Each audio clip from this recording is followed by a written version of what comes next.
जिंदाबाद।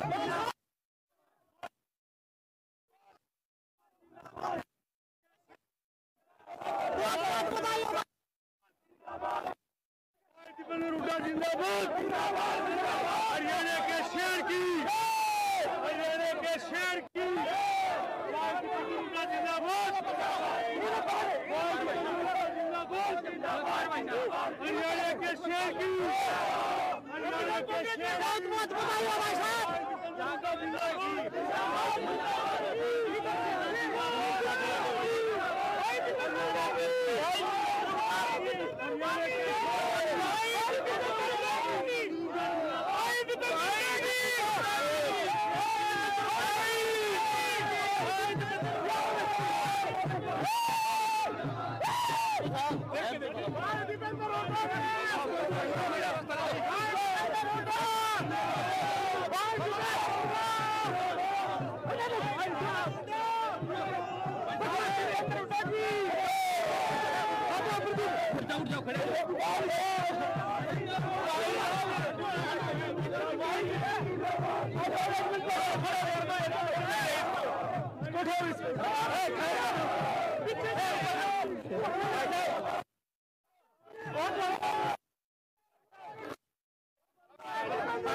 भाई साहब, राम राम भाई साहब, राम राम भाई साहब, राम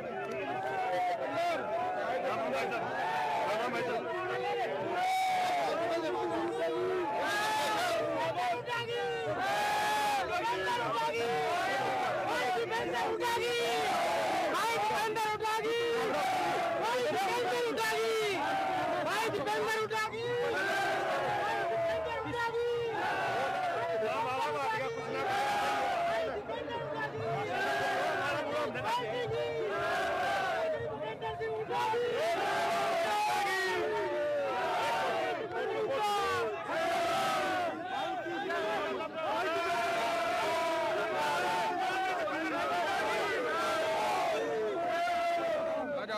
जीत गया 5 लाख वोटों में।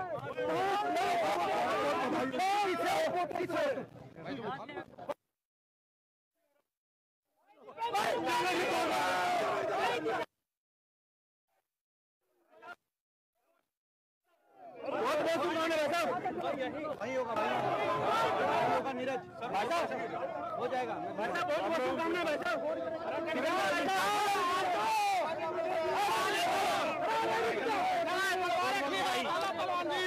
अरे रुक जा भाई प्लीज।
संदेश भी देंगे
आपके लोकप्रिय नेता मुद्दा को बांध चुके हैं। आप सबको अभिवादन कर रहे हैं। हमने हमारे कांग्रेस के वरिष्ठ नेता कुरुक्षेत्र से हरियाणा के वरिष्ठ नेता अशोक अरोड़ा जी से काम वाकर अपना संक्षेप में अपना संबोधन करेंगे। श्री अशोक अरोड़ा जी।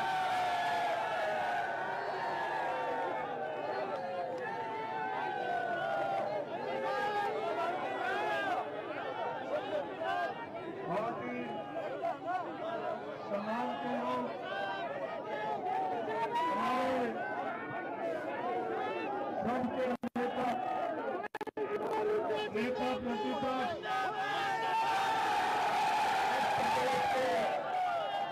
पूर्व भावी मुख्यमंत्री आदरणीय चौधरी भूपेंद्र सिंह हुड्डा जी, हमारी पार्टी के प्रदेश के अध्यक्ष, बहुत ही जुझारू नेता जी, आपके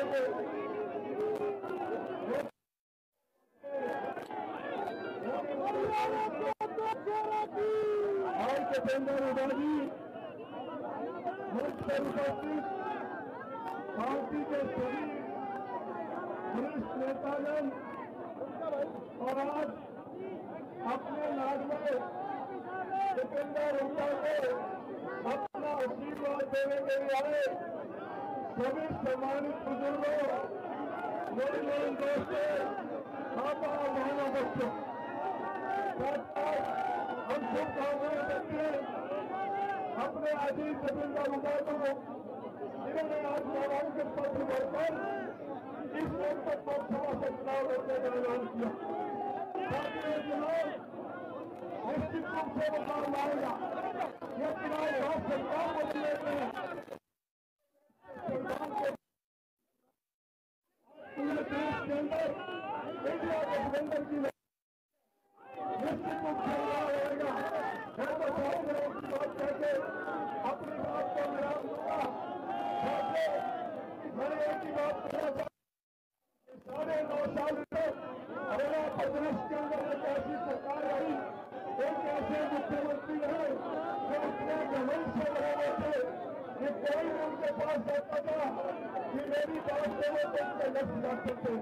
जब वो किसान भाई आंदोलन कर रहे थे तो प्रदेश के मुख्यमंत्री अपने कार्यकर्ताओं को कहते थे झंडे उठाओ, तो साथियों वो मुख्यमंत्री चेहरा बदल को आपको धोखा देने के लिए आए हैं। परंतु हम मनोरंजन को कहना चाहते हैं कि ये जनसभा हरियाणा प्रदेश की जनता चेहरा नहीं सरकार बदलना चाहती है, और सरकार चौधरी भूपेंद्र हुड्डा की हरियाणा प्रदेश के अंदर आने जा रही है। आपको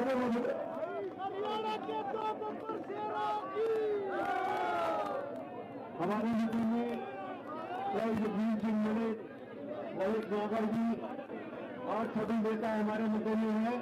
अब मैं हमारे चोरी पक्ष से लोकसभा के उम्मीदवार महाराज जी, उनको अनुरोध करूंगा कि आप अपना संदेश दीजिए।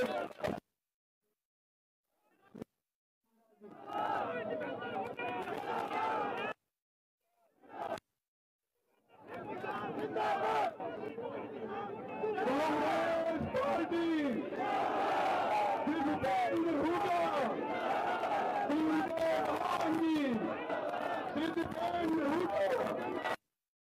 सभी संवादित कांग्रेस के विधायकगण, कांग्रेस के वरिष्ठ नेतागण, रोहतक की सम्मानित जनता, मैं केवल एक प्रार्थना करना चाहता हूं, हमारे युवा नेता भूपेंद्र हुड्डा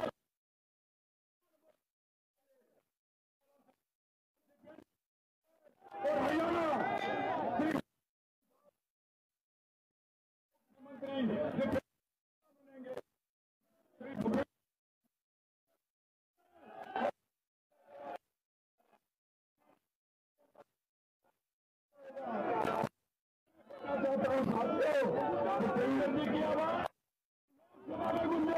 हरियाणा का भविष्य दिखाई देगा।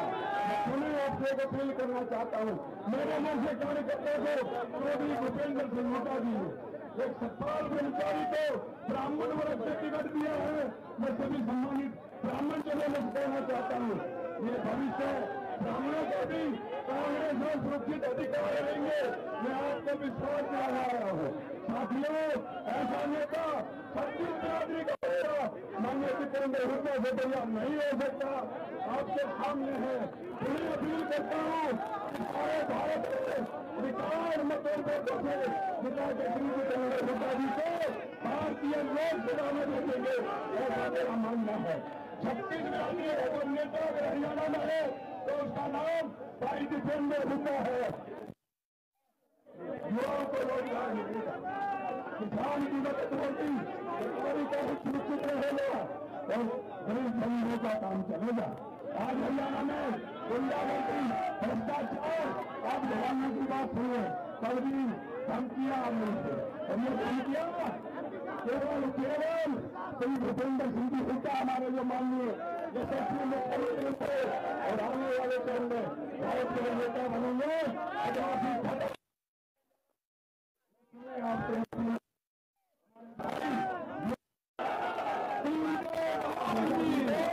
पूरे भारत में नंबर 1 से जिताएंगे, ऐसा मेरा मानना है।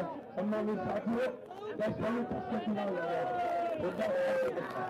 आप मेरा भी साथ दे रहे हैं और सफाई की सलाम करता हूँ और अपील करता हूँ, ये कार्ड बना दीजिए, फिर हरियाणा का भविष्य देखिए। हरियाणा का भविष्य जितेंद्र होता है, याद रखना चाहिए। आपके पास हाथ जोड़ के कहना चाहता हूँ, एक निकाल लगा दो, फिर हरियाणा देखो। जैसे मेरे हिंदुस्तान साहब के नेतृत्व में हरियाणा नंबर 1 आता था, आज हरियाणा का नंबर कहाँ चला गया? आपके देश को इन भावनाओं के साथ मैं सभी तालाबों का स्वागत करता हूँ। धन्यवाद। हमने बहुत ही सम्मानित आदरणीय नेता गांधी से आग्रह करूंगा कि वो अपना संदेश देंगे।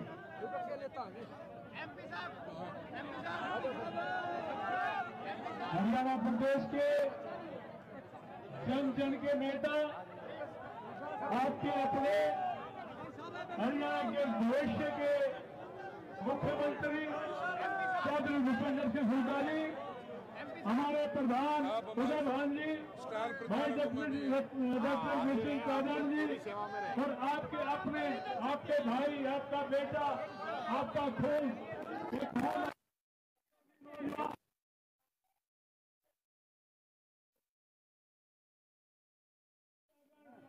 और आपके भी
से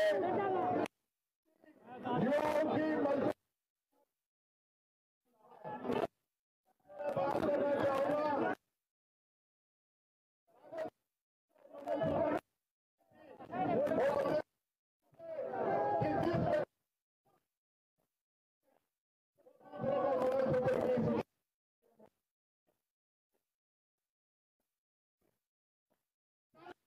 पुलवामा में शहीद हुए उसी हमारे बहनों के मंगलसूत्र का क्या हुआ? आपने सोचा? जो RDX साल से पता नहीं चल पाया कि 400 किलो RDX कहां से आया। 7.5 किसान चले गए, आपने उनको मार दिया।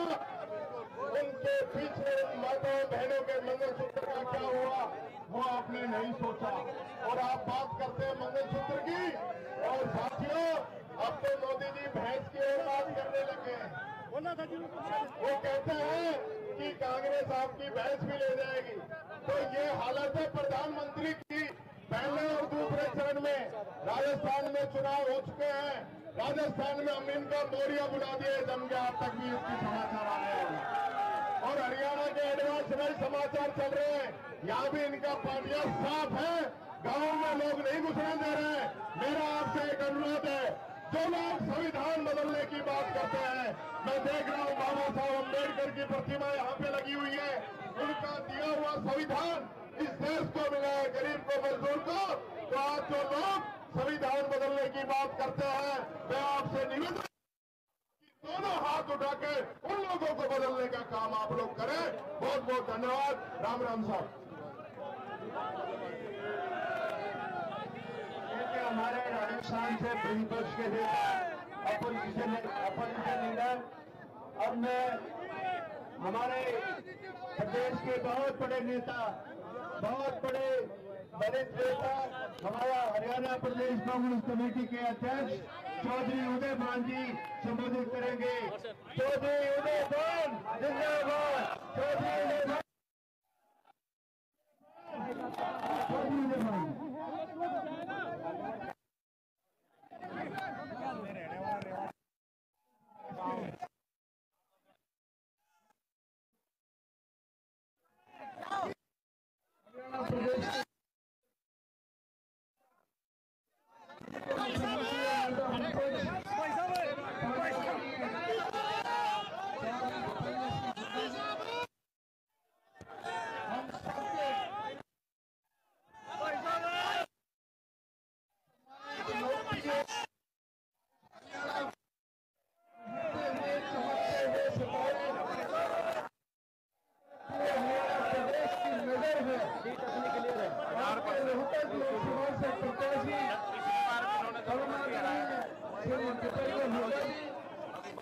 हमारे बीच में उपस्थित राजस्थान कांग्रेस विधान दल के नेता आदरणीय श्री टीकाराम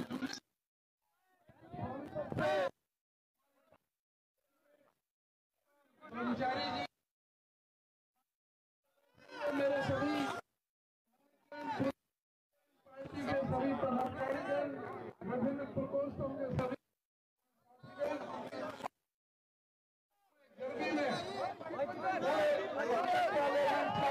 सभी सम्मानित बुजुर्गों, नौजवान दोस्तों, आज आपका जोश और उत्साह जो मंग है इसको सहेज करके रखना है।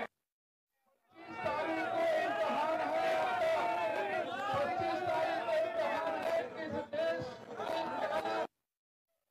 नरेंद्र सपने पाले हुए हैं इस हिंदुस्तान के बाबा साहब डॉक्टर भीमराव अम्बेडकर द्वारा बनाएंगे संविधान को बदलने के लिए, जो इस देश को प्रजातंत्र को कुचलने के लिए जो सपना सजे हुए हैं, इस देश की जनता के साथ में तरह तरह से विश्वासघात करने का काम किया है। यहाँ पर अग्निवीर जैसी योजना लेकर गए ये लोग, ये किसानों को 750 किसानों को प्राणों के बलिदान को भी याद नहीं किया और आज तक की बात को नहीं मानी। कांग्रेस पार्टी ने ये ऐलान किया है कि किसानों को 5 न्याय MSP की गारंटी और 7वां स्वामी और सब भी जो किसानों का और मजदूरों का, गरीबों का, किसानों का कर्जा माफी से कांग्रेस पार्टी न्याय पत्र के जरिए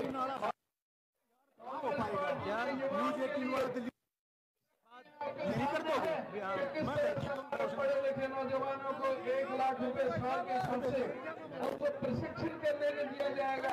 30 लाख केंद्र में सरकारी पक्की नौकरियां देने का काम किया जाएगा और युवाओं को आश्वस्त किया है कि किसी का भी पर्चा लीक नहीं होगा। इसी तरह से नारी न्याय के लिए जो गरीब एक परिवार में महिला को 1 लाख रुपए साल देने का निर्णय कांग्रेस पार्टी न्याय देते हुए जो और साथ में anganwadi worker, ASHA worker, mid day meal worker उन सबकी तनख्वाह डबल करने का काम करेगी और कांग्रेस पार्टी 14 लाख आंगनबाड़ी वर्कर नए भर्ती करने का काम करेगी। कांग्रेस पार्टी ने अपने न्याय पत्र में ऐलान किया है कि हर जिले में बाबा साहब डॉक्टर भीमराव अम्बेडकर जी के नाम से जहां पर डॉक्टर अम्बेडकर भवन के साथ पुस्तकालय भी बनाए जाएंगे और महिलाओं के लिए सविताबाई फुले के नाम से हर जिले में हॉस्टल बनाने का काम किया जाएगा। और साथ ही ये भी कहा है कि गरीब आदमियों को जो राशन मिलता है उस राशन में जैसे पहले कांग्रेस पार्टी राशन के साथ साथ दाल भी देगी, मिट्टी का तेल भी, सरसों का तेल भी देने का काम करेगी और साथ में चीनी भी देने का काम करेगी। तो राशन में पूरी तरह से गरीबों को दिया जाएगा। मैं ज्यादा समय ना लेता हुआ गर्मी में भूखा बहुत परेशान है। आपसे प्रार्थना करना चाहूंगा कि आने वाली 25 को आपके रिजल्ट की तरफ सारे हरियाणा की नजर है। आपको हरियाणा में रिकॉर्ड कायम करना है, न केवल हरियाणा में बल्कि पूरे देश के अंदर आपने रिकॉर्ड कायम करना है। भूपेंद्र हुड्डा जी को सबसे ज्यादा वोटों से जिताने का रिकॉर्ड रोहतक के नाम होना चाहिए। आप सभी का बहुत बहुत धन्यवाद। साथियों, मैं बहुत बड़ी घोषणा आपके सामने कर रहा हूँ।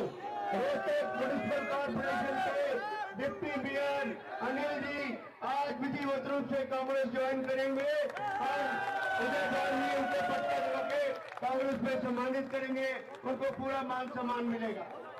आज हमारे मध्य में जय ठेकेदार जी पार्षद म्युनिसिपल कॉर्पोरेशन जो बोर्ड से हैं वो विधिवत रूप से कांग्रेस ज्वाइन करेंगे। चौधरी उदय भान उनको पटका देकर पटका बनाकर स्वागत करेंगे। हमारे मध्य में किशन शेरावत जी जो हमारे पार्षद हैं और बहुत बड़े बैकवर्ड के नेता हैं, उनको भी वो कांग्रेस में विधिवत रूप से ज्वाइन कर रहे हैं। मैं उदय भान जी से इस बात का अनुमोदन करूंगा।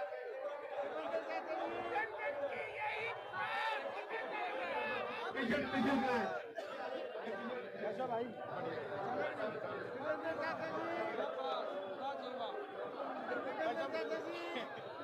तीनों पार्षद आपसे आशीर्वाद मांगने के लिए और कांग्रेस को ज्वाइन करने के लिए आपके मध्य में आए हैं। हम इनका कांग्रेस में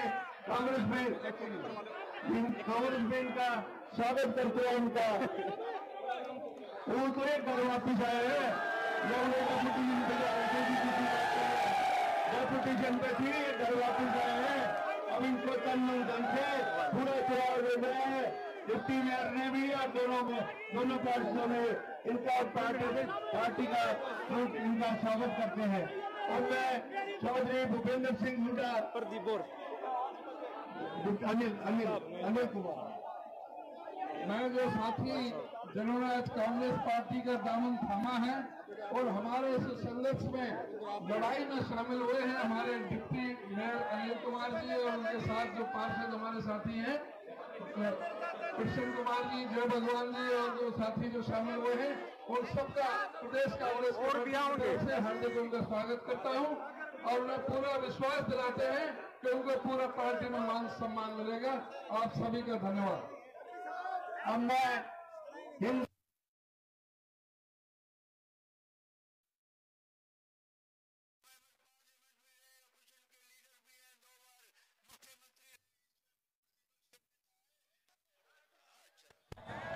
सॉरी आप कैंडिडेट है ना, इसलिए आपको बाद में बुलवाना था। आपके बाद में आप कैंडिडेट है ना।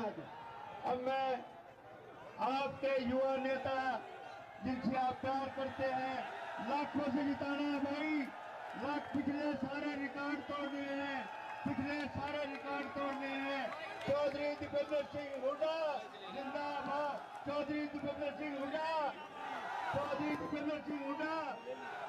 दीपेंद्र सिंह हुड्डा संबोधित करेंगे।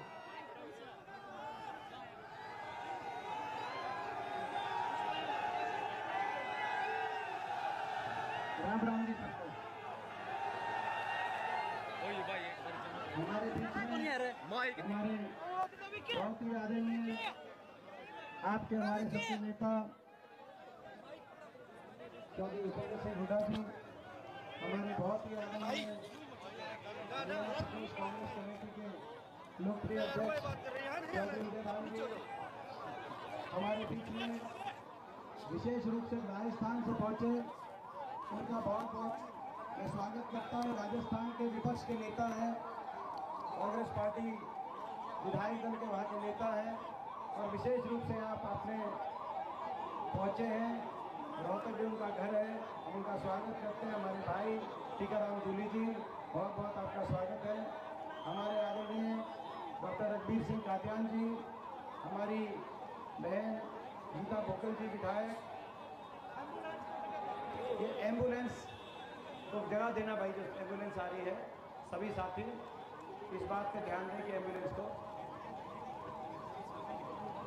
हमारे विधायक और बहुत ही वरिष्ठ हरियाणा के डॉक्टर रघबीर कादियान जी, हमारी विधायक बहन गीता भोकल जी, हमारे आदरणीय विधायक जगबीर मलिक जी, आदरणीय विधायक जयवीर वाल्मीकि जी, आदरणीय विधायक भारत भूषण बत्रा जी, आदरणीय विधायक हमारी शकुंतला खटक जी, हमारे आदरणीय आनंद सिंह डांगी जी, हमारे आदरणीय पूर्व मंत्री अशोक अरोड़ा जी, आदरणीय विधायक कुलदीप वत्स जी, आदरणीय विधायक राजेंद्र जून जी, हमारे लोकसभा के प्रभारी पूर्व मंत्री राव नरेंद्र जी, सुरेंद्र पवार जी, आदरणीय हमारे विधायक सुरेंद्र पवार जी, विधायक मेवा सिंह जी, विधायक इंदुराज नरवाल जी, विधायक बलबीर वाल्मीकि जी, हमारे पूर्व मंत्री भाई जगदीश यादव जी, हमारे विधायक भाई सुभाष देशवाल जी, हमारे विधायक जो राजस्थान से चल के आए हैं, इनका भी बहुत बहुत मैं स्वागत करता हूं।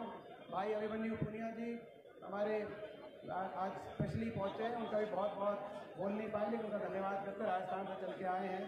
हमारे कैंडिडेट सोनीपत से सतपाल ब्रह्मचारी जी, हमारे पूर्व विधायक चौधरी संत कुमार जी, पूर्व विधायक प्रताप गिलाखेड़ा जी, पूर्व विधायक नरेश सेलवाल जी, पूर्व विधायक वीरेंद्र पाल जी, डॉक्टर वीरेंद्र पाल जी, चक्रवर्ती शर्मा जी, हमारे बीच में हमारे पूर्व विधायक सुभाष बत्रा जी, प्रोफेसर वीरेंद्र जी, हमारे सभी पिता तुल्य मेरे बुजुर्ग नौजवान साथी, माताएं बहनें, आज मई की इस गर्मी में आप इतनी बड़ी संख्या में और इतनी देर से इस गर्मी में खड़े हैं, लाजमी है कि बीजेपी को ज्यादा तो चलेगा।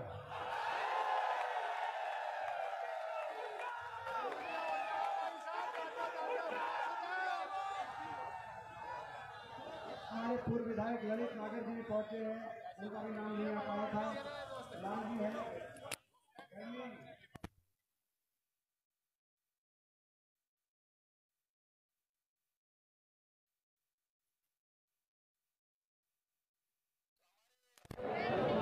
ये जो चुनाव है, ये कई चीजों का फैसला करने का चुनाव, हरियाणा को खुशहाली के रास्ते पे लेके जाने का चुनाव, हरियाणा के भविष्य को बचाने का चुनाव, रोहतक लोकसभा क्षेत्र को देश में विकास के मानचित्र पे आगे बढ़ाने का चुनाव, देश के संविधान को, बाबा साहब के संविधान को बचाने का चुनाव, आपके और हमारे भविष्य को बचाने का ये चुनाव। सबसे पहले तो मैं आपसे कहना चाहता हूं, पहली बात तो फैसला उम्मीदवारों का होता है। जब 2 उम्मीदवार, 3 उम्मीदवार, 4 उम्मीदवार मैदान में होते हैं तो आपस में उनमें तुलना करने का, आकलन करने के 2 पैमाने होते हैं, काम और उसका आचरण। आपने रोहतक लोकसभा क्षेत्र से जब मुझे मौका दिया था, उस समय रोहतक को, लोकसभा क्षेत्र को आगे बढ़ाने के लिए जो मैंने काम किए वो भी आपके आगे हैं। इतने वर्षों का मेरा आचरण भी आपके आगे है। मैं आप सबसे कहना चाहता हूं, अगर काम और आचरण की कसौटी पे मैं खरा उतरूं तो आप मुझे अपना आशीर्वाद दे देना। मैं आज आपसे कहना चाहता हूं, पहला चुनाव है, पहला चुनाव है,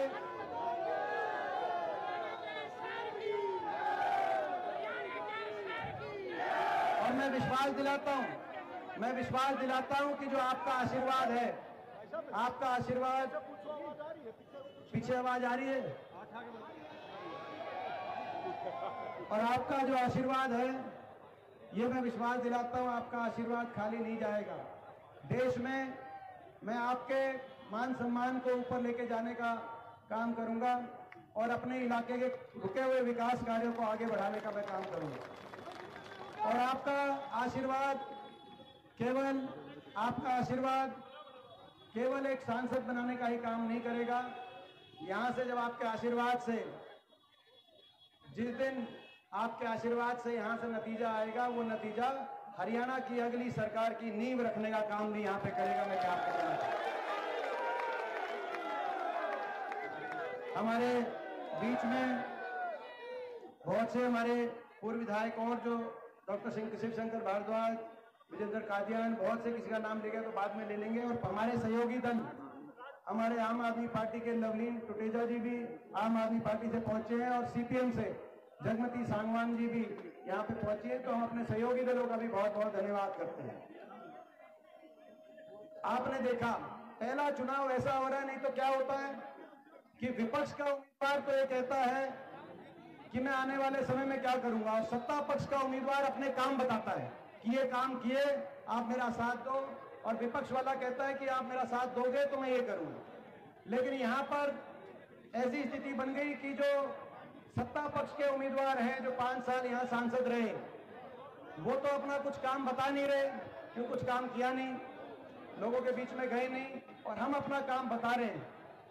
हम अपना काम बताकर लोगों के बीच में जा रहे हैं। आपको याद होगा रोहतक की क्या तस्वीर थी लोकसभा क्षेत्र की, जब आपने यहां पर हुड्डा साहब के नेतृत्व में सरकार बनी, आपने मुझे यहां से मौका दिया। अपने कार्यकाल में हमने पूरे क्षेत्र को आगे लेके जाने के लिए आपके आशीर्वाद से मैंने प्रयास किए। शिक्षा के क्षेत्र में अब हम अपने काम गिनवाएंगे, थोड़ा रिपोर्ट कार्ड है, काम गिनवाएंगे, क्योंकि जिन्होंने काम नहीं किए उनसे तुलना करना आपके लिए आसान हो जाए। शिक्षा के क्षेत्र में उस समय 250 से ज्यादा नए शिक्षा के सरकार द्वारा शैक्षणिक संस्थान स्थापित हुए, जिसमें 200 से ज्यादा स्कूल, नए स्कूल बनाए गए, और 50 से ज्यादा उच्च शिक्षा में IIT, extension centre, IIM, footwear design and development institute, Indian institute of hotel management, state university of visual and performing arts, Pandit Bhagwat Dayal Sharma स्वास्थ्य विश्वविद्यालय, स्किल डेवलपमेंट विश्वविद्यालय, न्यूक्लियर साइंस विश्वविद्यालय आदि 250 शिक्षा के संस्थान बने। मैं पूछना चाहता हूं इन्होंने कितने बनाए हैं? स्वास्थ्य में आपके आशीर्वाद से, चाहे वो नेशनल कैंसर इंस्टीट्यूट हो, एम्स का बादशाह 2 परिसर हो, 4 नए सुपर स्पेशलिटी के अस्पताल हो, गांव और शहर में पीएचसी, सीएचसी मिलाकर 68 रोहतक लोकसभा क्षेत्र में उस समय अस्पताल बने। 2 थर्मल के कारखाने बिजली पूर्ति के लिए लगाए गए, और सड़कों में जो मेरा कार्यकाल था उस समय 12 नए राष्ट्रीय राजमार्ग 1080 किलोमीटर के रोहतक लोकसभा क्षेत्र में नोटिफाई हुए, और प्रधानमंत्री ग्रामीण सड़क योजना और एनसीआर प्लानिंग बोर्ड की लगभग 1000 किलोमीटर की सड़कें अपने क्षेत्र में आई।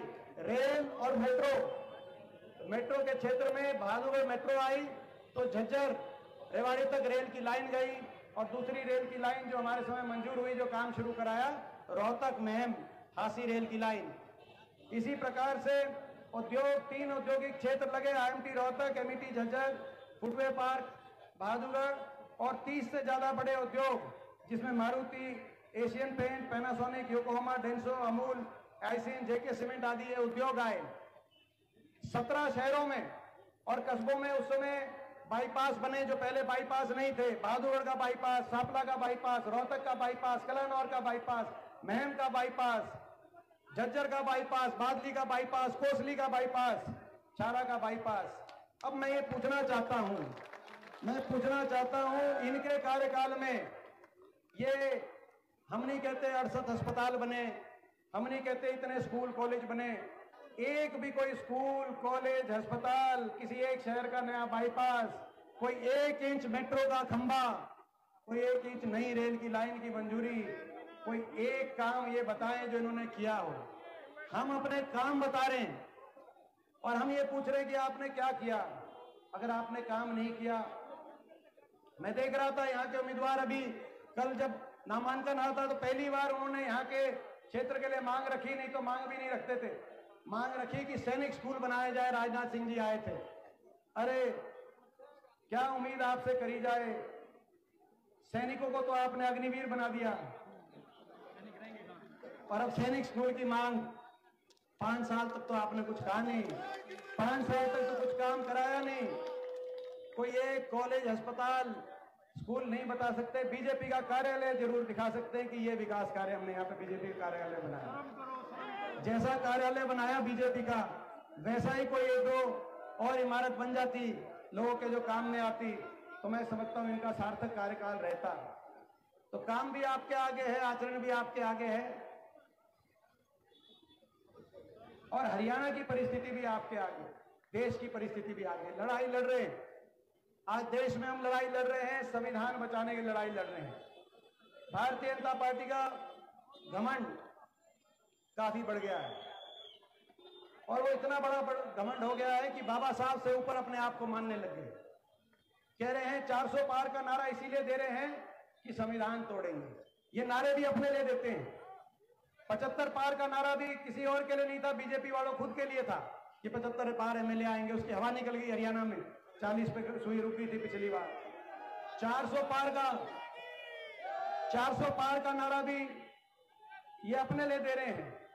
400 पार हमारे नारे हैं लोगों के लिए, ये कह रहे हैं 400 पार, हमारा नारा है मेट्रो जाएगी रोहतक पार। ये कह रहे हैं 400 पार, हमारा नारा है बुजुर्गों की पेंशन होगी 6000। ये अपने लिए दे रहे हैं और कह रहे हैं बाबा साहब संविधान बदलेंगे। मैं कहना चाहता हूं और चेतावनी देकर, भारतीय जनता पार्टी को मैंने देखा, अनंत कुमार हेगड़े जो मेरे साथ सांसद थे लोकसभा में, बेंगलुरु से उनका बयान आया, मैंने देखा मोहन भागवत जी का बयान आया। मैं चेतावनी देना चाहता हूं, ये वो संविधान है जिसने देश की नींव रखी और देश आगे बढ़ा। जो ये कहते हैं 75 साल में क्या हुआ, 75 साल का पहला काम संविधान बना और जिस संविधान के आधार पर देश आगे बढ़ा, दुनिया के अंदर आज हिंदुस्तान की पहचान बनी। ये वो संविधान है जिसको बनाने की निर्माती सभा में बाबा साहब के साथ हमारे इलाके के हमारे बुजुर्ग स्वर्गीय चौधरी रणवीर सिंह जी को भी उस सभा में अपना योगदान देने का अवसर मिला। ये वो संविधान है जो बाबा साहब के दस्तखत जिस संविधान पे अंकित हैं और उसी क्रम में स्वर्गीय चौधरी रणवीर सिंह हुड्डा जी के भी दस्तखत उस संविधान में अंकित हैं। इस सब बीजेपी को मैं चेतावनी देना चाहता हूं, जब तक वो देश की स्वतंत्रता संग्राम के संस्कार, संविधान को बनाने के वो संस्कार आज हमारी रगों में आज दौड़ रहे हैं, आप जोर लगा लो। संविधान को आप तोड़ने की बात कर रहे हो, संविधान तोड़ोगे, संविधान को तो हम आंच नहीं आने देंगे, तोड़ेंगे तो आपका घमंड तोड़ेंगे। आज मैं बीजेपी वालों कहना चाहता हूं।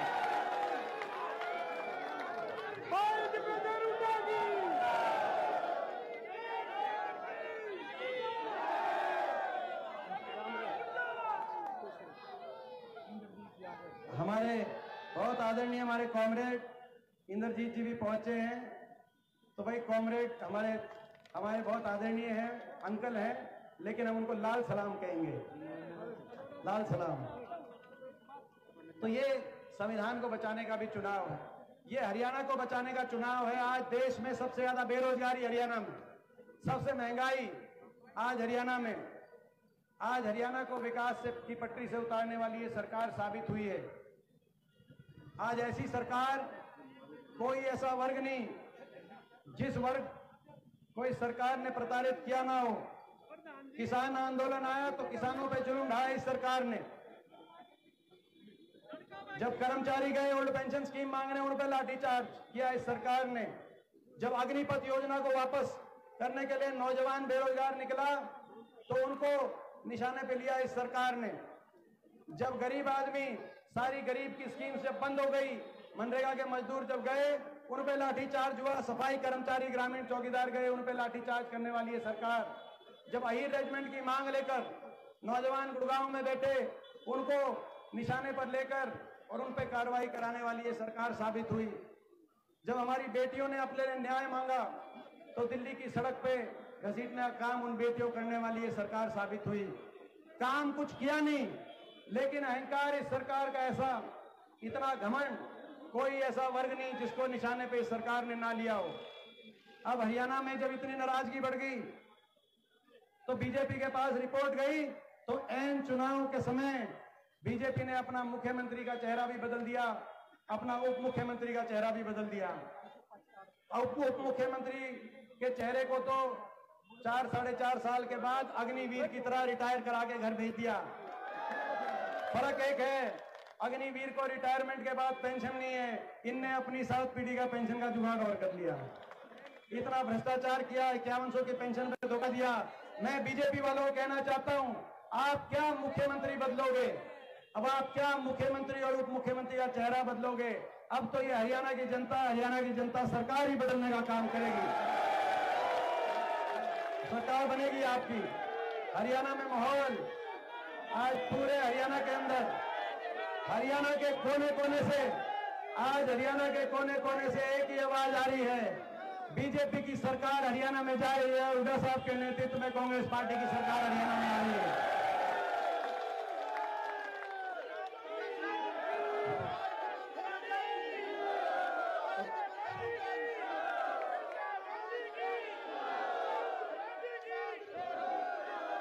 मैं आपसे, मगर ये चुनाव, आज आप यहां पे आए हो, मैं आप सबसे पूछना चाहता हूं, बदलाव लाएंगे, उसकी तरफ कदम बढ़ा रहे हैं इस चुनाव में। मगर मैं आप सबसे पूछना चाहता हूं, आपने जब सरकार थी तब भी आपने मुझे हर रोज आपके बीच में, आपके बेटे की तरह, आपके भाई की तरह उस समय आपने देखा था।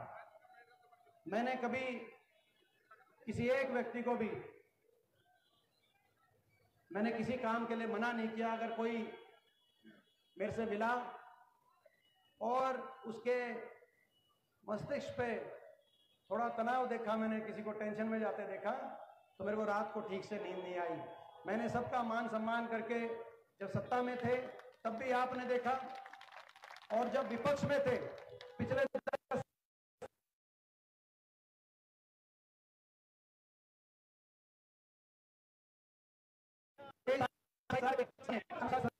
की विकेट लुढ़की, किसी को झुका दिया, किसी को लुढ़का दिया और किसी को अपने में मिला लिया।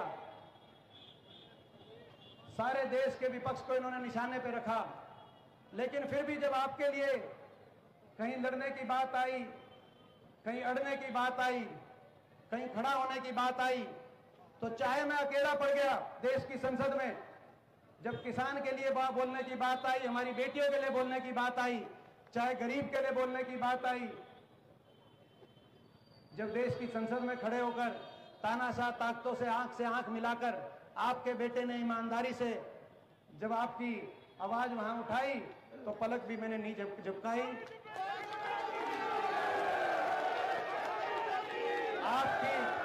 आपकी जब लड़ाई लड़ने की बात आई, आपकी जब लड़ाई लड़ने की बात आई, अपने इलाके के विकास की लड़ाई लड़ने की बात आई, किसान, गरीब मजदूर की जब लड़ाई लड़ने की बात आई, तो आपके लिए मैं खड़ा रहा। मैं आपसे पूछना चाहता हूं, इन अगले 3 हफ्ते में आप भी मेरे लिए खड़े रहोगे कि नहीं खड़े रहोगे, मैं पूछना चाहता हूं। मैं इनके निशाने पे हूं, मैं इनके निशाने पे हूं। वो समझना ज्यादा मुश्किल नहीं है मैं इनके निशाने पे क्यों हूं। मैं इनके निशाने पे इसीलिए हूं, पिछली बार भी इनके निशाने पे था क्योंकि यहां रोहतक लोकसभा सीट से फैसला केवल एक सांसद का फैसला नहीं, हरियाणा की राजनीति को दिशा देने वाला ये फैसला। और मैं इनके निशाने पे इसीलिए हूं क्योंकि मैंने आपकी लड़ाई ईमानदारी से लड़ी, मैं इसीलिए इनके निशाने पे हूं। और ये चाहते हैं कि विपक्ष की कोई मजबूत प्रखर आवाज देश में जो इनसे सहमत ना हो, जो ईमानदारी से सच्चाई से लड़ाई लड़े, उस आवाज को ये कुचलना चाहते तानाशाही ताकतें, इसीलिए मैं इनके निशाने पे हूं। 10 साल तक आंख से आंख मिलाकर देश की संसद में मैंने देखा है, बड़े करीब से देखा है। पहले 5 साल तो 14 से 19 तक तो 1-2 सांसद और थे, फिर वो जो दुष्यंत चौटाला भी विपक्ष में थे शुरू में, लेकिन फिर वो भी, और पिछले 5 साल तो हरियाणा के 15 सांसदों में से 14 बीजेपी के थे। जब ये सब चल रहा था हरियाणा में, आपका बेटा अकेले जाके वहां उनसे लड़ाई लड़ रहा था। मैं आज आपसे पूछना चाहता हूं, इनके पास बहुत कुछ है, इनके पास सत्ता बल है, 2-2 सरकारें हैं चंडीगढ़ और दिल्ली में, इनके पास धन बल है जिसका ये प्रयोग करा जाएगा आपको और मुझे रोकने के लिए। इनके पास धन बल भी है, इनके पास साजिश और षड्यंत्र बल भी है, सरकारी तंत्र बल भी इनके पास है। आपने देखा लोकतंत्र की हत्या करने के लिए साम दाम दंड भेद सरकारी तंत्र का दुरुपयोग का नजारा मैंने पिछले अपने लोकसभा चुनाव में देख लिया था। आपने भी शायद चंडीगढ़ के मेयर के चुनाव में देख लिया होगा। इनके पास सत्ता बल है, धन बल है, तंत्र बल है, साजिश बल है, मीडिया का बल भी इनके पास है। आपको पता है मीडिया भी इनकी गोद में है, इनकी जेब में है। और मैं कहना चाहता हूं आपसे, आप सभी से, भाई 2-3 हफ्ते के लिए अखबार पढ़ने की टाल करना। 2-3 हफ्ते के लिए अखबार कम पढ़ियो भाई, और टीवी कम देखना, और अपने गांव में यही कहना कि हकीकत के आधार पर फैसला लें तराजू पे तोल के। मैं आपसे पूछना चाहता हूं, इनके पास सत्ता बल भी है, धन बल भी है, मीडिया बल भी है, तंत्र बल भी है। मेरे पास अगर कुछ इनसे लड़ने के लिए है तो आपका आशीर्वाद है, उसमें कमी तो नहीं छोड़ोगे। मैं कहना चाहता हूं आपसे, उसमें कमी मत छोड़ना। ये मैं आप सबसे कहना चाहता हूं, मैं हरियाणा के उज्जवल भविष्य के लिए, देश में लोकतंत्र संविधान को बचाने के लिए और अपने लोकसभा क्षेत्र को विकास में बुलंदी पे लेके जाने के लिए जो मैं लड़ाई लड़ रहा हूं, और हर वर्ग के मान सम्मान के लिए जो लड़ाई लड़ रहा हूं, इसमें मुझे अकेला मत छोड़ना। इस लड़ाई में ये चुनाव आपको और हमको मिलकर लड़ना है कि कहीं मैं जाऊंगा, कहीं आपको पहुंचना है। भाई ये जो 3 हफ्ते हैं, इस 3 और पूरे हरियाणा में भी जाना होगा, पूरे हरियाणा में भी हम जाएंगे क्योंकि पूरे प्रदेश में जो माहौल बन रहा है। मगर आप भाई ये चुनाव, इस चुनाव में न्यू बताओ भाई आप, मैं निश्चिंत होकर आज बीजेपी का ये बिगुल बजा दूं भाई। बीजेपी के एक बार हाथ खड़ा करके सारे कार्यकर्ताओं को कहना चाहता हूं, आप बहुत धन्यवाद। उससे पहले चौधरी भूपेंद्र सिंह हुड्डा को हम करो,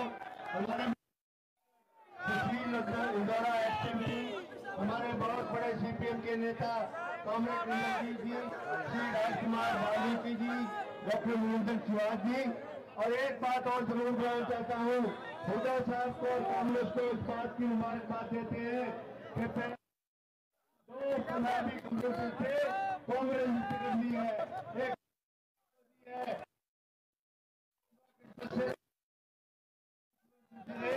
और यहाँ से यूपी राजा को टिकट दी है और सरदार सिंह को पंजाब में विधानसभा की टिकट दी है। उनके लिए कांग्रेस का बहुत बहुत धन्यवाद इस बात के लिए।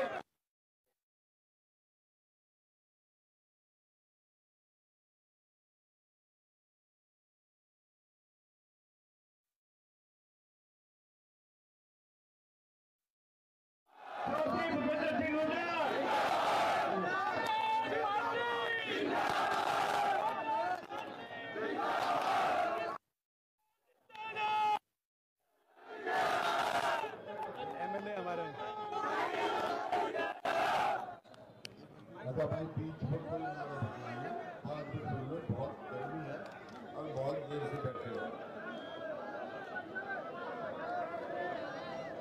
हरियाणा प्रदेश कांग्रेस कमेटी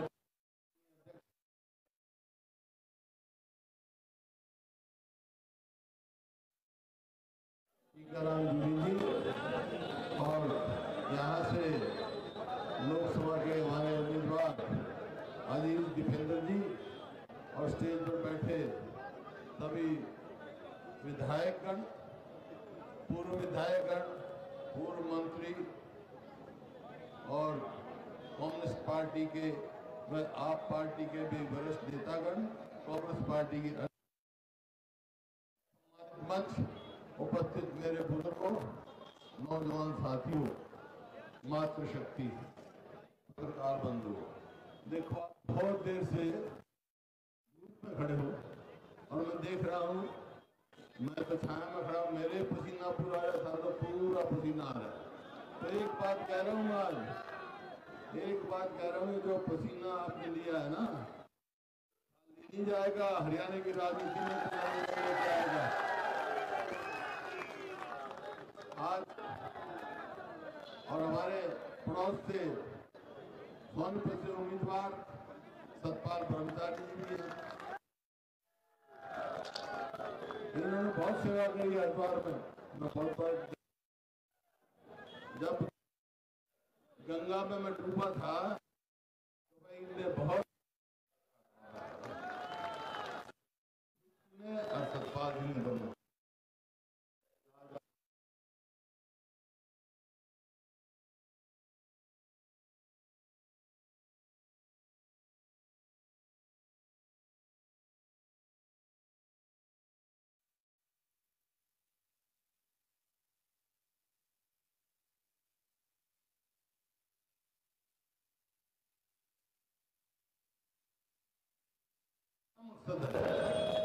उसका मकसद केवल एक नहीं, जो सब अपनी अपनी पार्टी खुद में समक्ष है, अलग अलग लड़ सकती थी, लेकिन सब अलायंस बन के, गठबंधन बन के लड़ रहे हैं।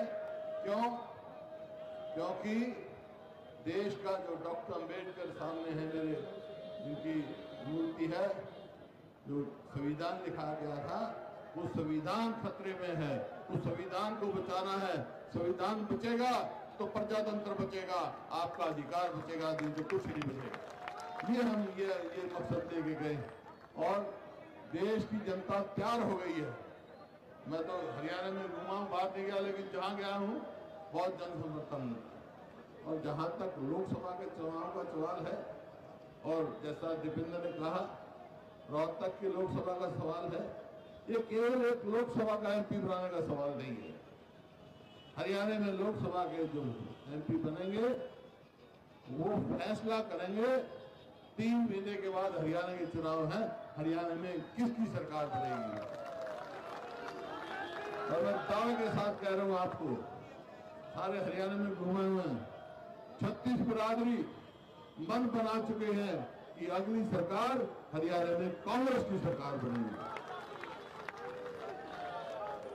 और जैसा हमारे अध्यक्ष जी ने, उदयबान जी ने सारा बताया, कांग्रेस पार्टी ने एक मैनिफेस्टो तैयार किया,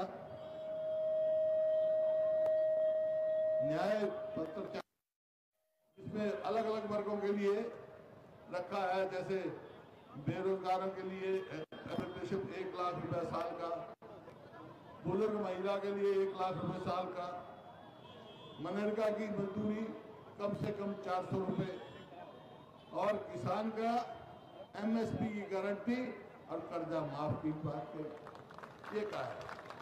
तो भाई ये तो सारी बात बता दी है, जो है पत्र आपके पास पहुंच जाएगा, घर घर तक पहुंचाना भी है।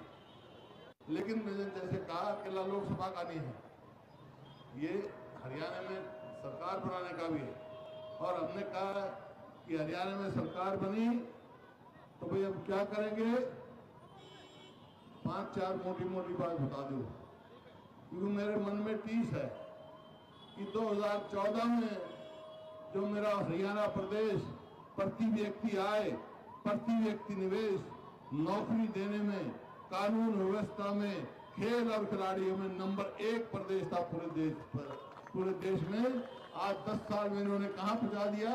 हम किस चीज में नंबर 1 है पूरे देश में? हम हैं बेरोजगारी में, हम हैं महंगाई में, और भाई अपराध में। और खेल और खिलाड़ियों को देख लिया, हमारी बहन बेटियों की जो पहलवान बेटी है, जो कितना सम्मान लेकर आई थी, क्या उनसे सलूक किया, सड़कों पे बैठना पड़ा। तो ये तकलीफ है मेरे को, इस प्रदेश को बर्बादी की ओर ले गए।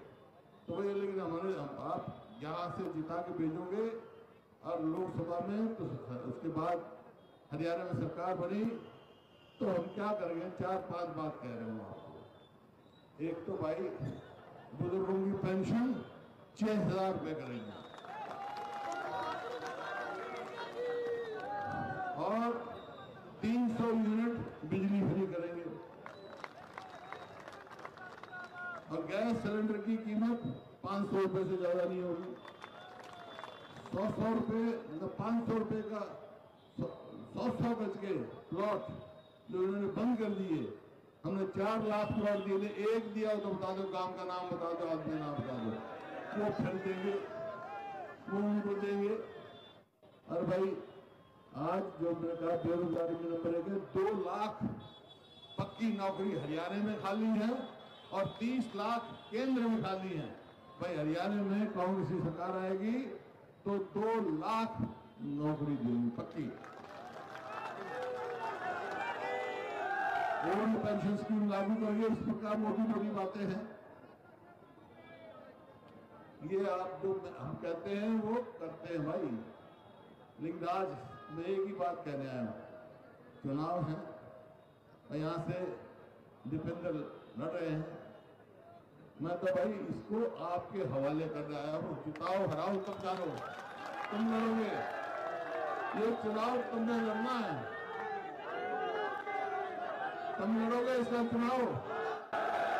मेरी छुट्टी, मैं सारे हरियाणा में जाऊंगा, क्योंकि भाई मेरा मन है कि एक बार और इन तक टक्कर ले लो, आप थोड़े कर लो। दीपेंद्र का मार्जिन सबसे ज्यादा होना चाहिए। और भाई देखो, सरकार बनानी है तो लोकसभा में कांग्रेस को जिताओ। और यहाँ पे 2 उम्मीदवार आए हैं, ये 2 उम्मीदवार जो है ना, दीपेंद्र और सतपाल ब्रह्मचारी, दोनों को भारी बहुमत से जिता के भेजो। सोनीपत में भी जाओ, इधर भी जाओ। और इतनी देर आप बैठे हो भाई, मेरे को जचगी, मेरे को यह बात जचगी कि ना तुम खाएंगे काबू के, ना मैं खाएंगे काबू के। सभी सम्मानित कार्यकर्ताओं से निवेदन है कि जनरल बैंक्वेट में कांग्रेस का दफ्तर बना हुआ है, वहाँ होके जाएंगे। और आप सबके लिए वहाँ पर खाना भी बना हुआ है, खाना खा के दफ्तर भी देख जाइए और दफ्तर में सबको मिलकर भी जाइए। भाई एक बात और करियो, एक बात और करियो, मैं अखबार में पढ़ रहा हूँ पूरे हरियाणा में कि भाई बीजेपी के और इनके उम्मीदवारों को काम में नहीं बढ़न देते ना। एक काम करो तुम, काम में तो बढ़न दो, कोई बात नहीं, हाँ जाओ, लेकिन लोकसभा और विधानसभा में बढ़न देंगे। कोई डॉक्यूमेंट जिसको खुले कांग्रेस को